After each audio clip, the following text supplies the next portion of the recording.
Hello दोस्तों, आज हम डिस्कस करेंगे ब्रेन की सीटी स्कैन रिपोर्ट पढ़ना। यहाँ पर हम जानेंगे ब्रेन हेमरेज के टाइप्स के बारे में। कौन कौन से टाइप्स ब्रेन हेमरेज के होते हैं। चलिए दोस्तों शुरू करते हैं। तो सबसे पहले जान लेते हैं सीटी स्कैन के बारे में। तो सीटी स्कैन की फुल फॉर्म होती है कंप्यूटेड टोमोग्राफी।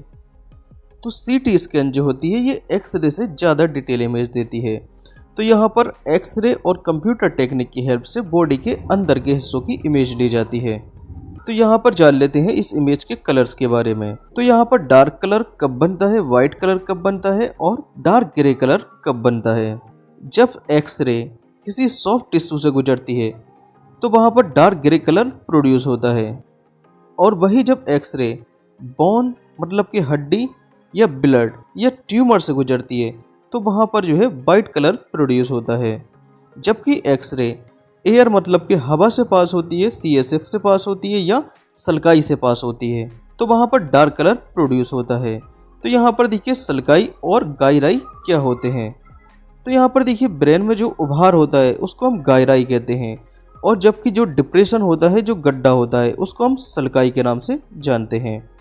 तो यहाँ पर इस इमेज में ये जो वाइट कलर है ये बोन का कलर होता है, क्योंकि एक्सरे जब बोन से पास होती है तो वहाँ पर वाइट कलर प्रोड्यूस होता है। वैसे यहाँ पर यह है देखिए सॉफ्ट टिश्यू का कलर होता है डार्क ग्रे कलर, जबकि देखिए सीएसएफ और ये जो सल्काई होती हैं इसका कलर डार्क कलर होता है। अब यहाँ पर देखिए रिपोर्ट दे रखी है, यहाँ पर लिखा है इंट्रासेरेब्रल ब्लीडिंग। तो इसका क्या मतलब होता है इसको भी जान लेते हैं। अब यहाँ पर ब्रेन की दूसरी रिपोर्ट है, यहाँ पर लिखा है देखिए सबड्यूरल हेमरेज। तो यहाँ पर सबड्यूरल हेमरेज का क्या मतलब होगा। यहाँ पर देखिए सबड्यूरल में दो टर्म है, पहला टर्म है सब, दूसरा टर्म है ड्यूरल। तो देखिए किसी भी शब्द में अगर ईपी आ जाए और सब आ जाए तो इसका क्या मतलब होता है। ईपी मतलब होता है ऊपर और सब मतलब होता है नीचे। और यहाँ पर दूसरा टर्म है हीमरेज। हीमरेज में दो टर्म है, पहला है देखिए हीम, दूसरा टर्म है रेज।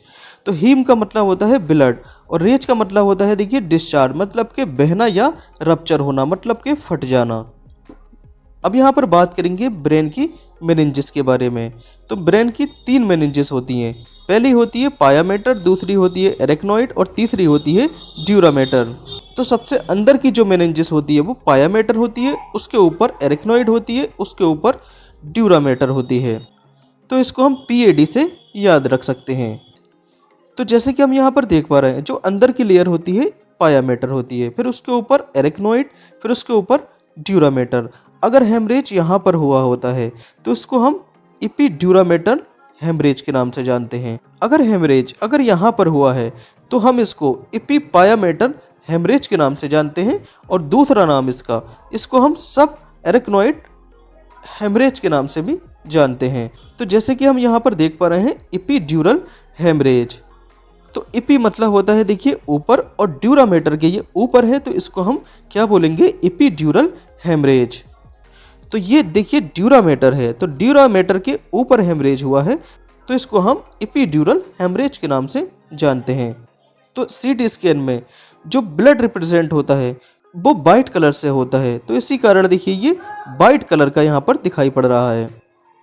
तो इपीड्यूरल हेमरेज ये लेंस शेप का दिखाई पड़ता है, देखिए ये लेंस शेप का दिखाई पड़ रहा है।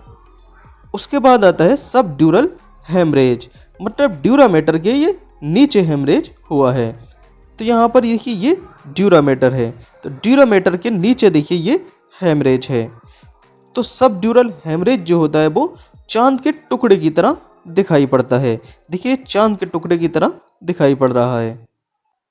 उसके बाद आता है देखिए सब एरेक्नॉइड हेमरेज, मतलब कि ये एरेक्नॉइड लेयर के नीचे हेमरेज हुआ है, क्योंकि देखिए जो अंदर की लेयर है वो पायामेटर है, फिर उसके ऊपर जो लेयर है वो एरेक्नॉइड है, और सबसे ऊपर जो लेयर है वो ड्यूरामेटर है। तो यहाँ पर जो हेमरेज हुआ है वो सब एरेक्नॉइड लेयर के नीचे और पायामेटर लेयर के ऊपर।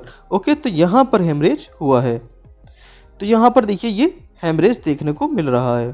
नेक्स्ट आता है इंट्रावेंट्रिकुलर हेमरेज। तो इंट्रा मतलब होता है देखिए इनसाइड या विद इन, तो वेंट्रिकल्स के अंदर अगर हेमरेज हो जाता है तो इसको हम बोलते हैं इंट्रा हेमरेज। तो ये होते हैं देखिए हमारे वेंट्रिकल्स। ओके, तो वेंट्रिकल्स के अंदर जो है यहाँ पर देखिए हेमरेज देखने को मिल रहा है, तो इसी कारण इसको इंट्रावेंट्रिकुलर हेमरेज बोला गया है। नेक्स्ट आता है इंट्रा सेरिब्रल हेमरेज। तो यहाँ पर देखिए ब्रेन के सेरिब्रल रीजन में अगर हेमरेज है तो इसको हम इंट्रा सेरिब्रल हेमरेज के नाम से जानते हैं। और यहाँ पर एक खास बात और ध्यान देने वाली होती है, ब्रेन के जितना अंदर हेमरेज होगा वो उतना ही ज़्यादा खतरनाक होगा, उतना ही ज़्यादा फेटल होगा। Okay, thank you.